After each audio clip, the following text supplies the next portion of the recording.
ایک شخص نے بیوی کو طلاق دے کے دوسری شادی کی. اس کا بیٹا تھا 10 سال کا. تو اس نے اپنے بیٹے سے کہا کہ بیٹے بتا پرانی اماں صحیح تھی یا یہ صحیح ہے؟ اس نے کہا نہیں ابا وہ تو جھوٹ بڑے بولتی تھی، یہ صحیح ہے.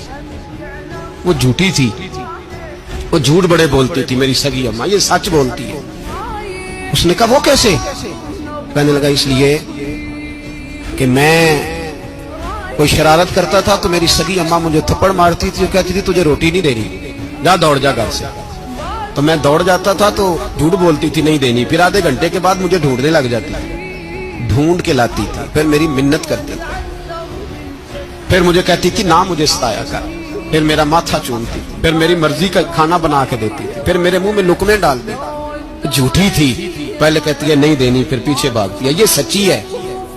میں شرارت کرتا ہوں تو تھپڑ مار کے نکالتی ہے، پھر میں منتیں کرتا ہوں پر روٹی نہیں دیتی، پیر پکڑتا ہوں نہیں دیتی، سچ بولتی ہے، اپنی بات پہ ڈٹ جاتی ہے. او بھائی بچے اس کی ماں ہی پال سکتی ہے، تو نے 3 جملے کہتے سوچا ہی نہیں، تیرا کا گیا تجھے تو نئی بیوی ملے گی، اور اس کا بھی کیا گیا، اس کو بھی شاید شوہر مل جائے.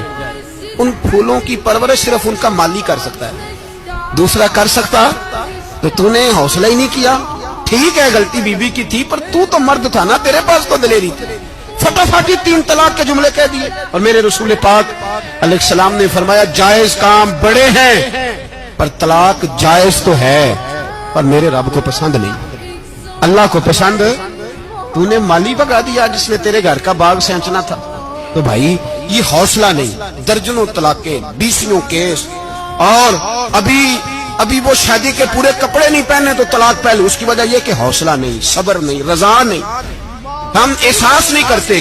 اگر تو یہ سمجھ جائے کہ بس اللہ نے جو میرے لیے بہتر سمجھا مجھے دے دیا، صحیح ہے میری آزمائش ہے، کیا ہے کچھ ہے جو اس نے بہتر سمجھا مجھے اس نے، پھر تو سکھی ہو جائے، تیرے لیے جینا آسان ہو جائے، پھر تو بہت ساری پریشانیوں سے آزمائشوں سے دور ہو جائے. میرے نبی پاک علیہ السلام نے ہمیں حوصلہ کرنے کا حکم دیا، دلیری.